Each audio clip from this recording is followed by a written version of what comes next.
नमस्कार दोस्तों, स्वागत है आप सभी का एक नई कहानी में। संजय चुपचाप हाल में बैठा तमाशा देख रहा था। दोनों देवरानी जिठानी आपस में लड़ रही थी। आज उसकी पत्नी मेघा चुप होने की जगह बराबर बोल रही थी, लेकिन मजाल है कि संजय एक शब्द बोल गया हो। देवरानी विनीता गलत होते हुए भी अपनी गलती को बिल्कुल भी नहीं मानती। संजय ने मेघा को चुप कराने की कोशिश की, पर आज तो मेघा पर शेर सवार था। किसी के रोके नहीं रुक रही थी। आखिर मन के अंदर भरा हुआ सारा मवाद निकल निकल कर बाहर आ रहा था।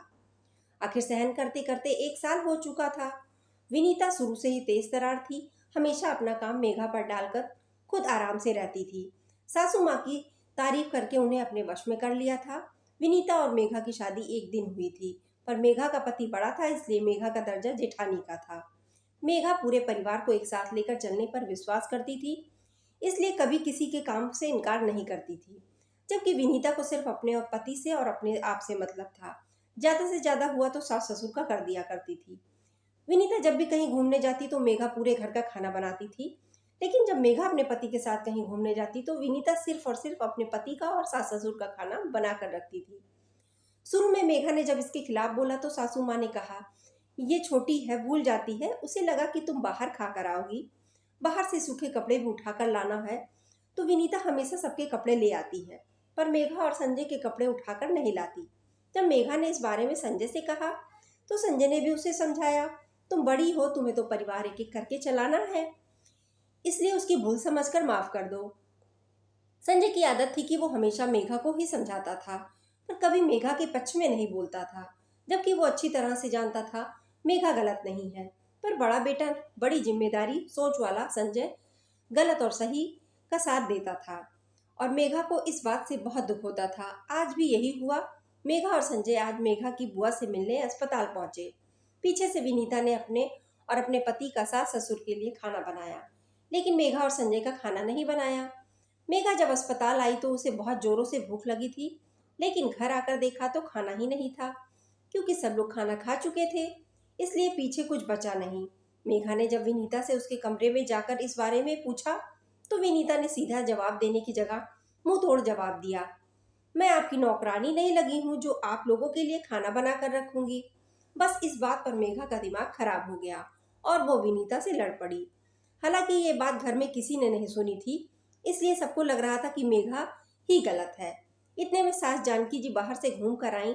आते ही चिल्लाते हुए बोली, अरे शर्म नहीं आती तुम लोगों को? क्या तमाशा बना रखा है तुम लोगों ने?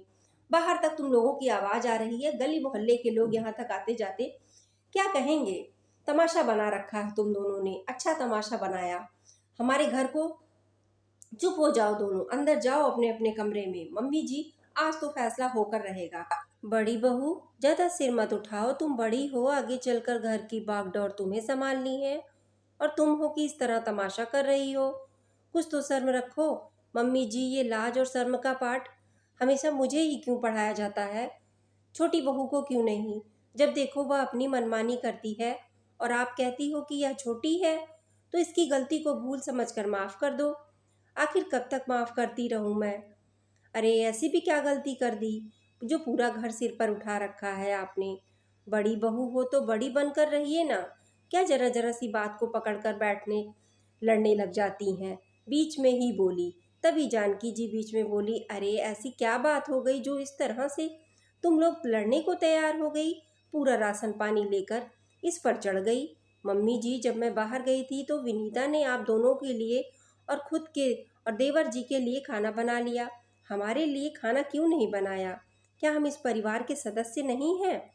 हम कह गए थे कि हम बाहर खाना खाकर आ रहे हैं। अरे बस इतनी सी बात, नहीं बनाया तो तुम खुद बना लो, तुम्हारी जिम्मेदारी इसके सिर है क्या जो इतनी सी बात पे लड़ रही हो? जानकी जी ने कहा, अच्छा मम्मी जी, ये इतनी सी बात है? जब ये लोग कहीं जाते हैं तो आप मुझसे पूरे घर का खाना बनवाती हैं, लेकिन जब मैं और मेरा पति कहीं जाते हैं तो ये लोग हमारे लिए खाना तक नहीं बनाते। इसे आप परिवार कहती हो? मेघा ने कहा, हे भगवान, आज क्या दुर्गा सवार हो गई हैं इस पर? संजय, तू कुछ कहता क्यों नहीं? भला इतनी छोटी छोटी बात पर कौन लड़ाई करता है? मेघा, तुम क्यों चुप छोटी सी बात का बतंगड़ बना रही हो? 4 रोटियां सेकने में तुम्हें क्या जा रहा है जो बेवजह पूरे घर का तमाशा बना दिया? बस पतिदेव, आज कुछ नहीं बोलोगे? जब देखो आप इन लोगों के पक्ष लेते हो। मेरे लिए बोलते हो क्या आप कभी? हर बार मुझे ही झुकने को कहते हो, पर इस बार नहीं। इस बार मैं तो झुकने वाली नहीं हूँ और ना ही माफ़ी मांगने वाली हूँ। चाहे तो अब इस घर के दो हिस्से हो जाएं। ये कहकर मेघा कमरे में चली गई। जानकी जी ने छोटी बहू की तरफ देखा, पर विनीता कहाँ झुकने वाली थी। वो भी मुंह मोड़कर अपने कमरे में चली गई। आखिर संजय ने बाहर से ही खाना मंगवाया। आज जानकी जी को ये बात अच्छे से समझ आ गई कि अब जबरदस्ती दोनों बहुओं को एक जगह रोकना नामुमकिन है, क्योंकि कोशिश सिर्फ एक बहू करती है, दूसरी को तो कोई लेना देना नहीं। भला इसी में होगी कि इन लोगों को अलग कर दिया जाए, ताकि रिश्तों में जो थोड़ी बहुत मर्यादा है वो बची रहे। आखिर कुछ दिनों बाद उन्होंने दोनों बहुओं को अलग कर दिया और खुद वो बड़ी बहू के साथ रहीं।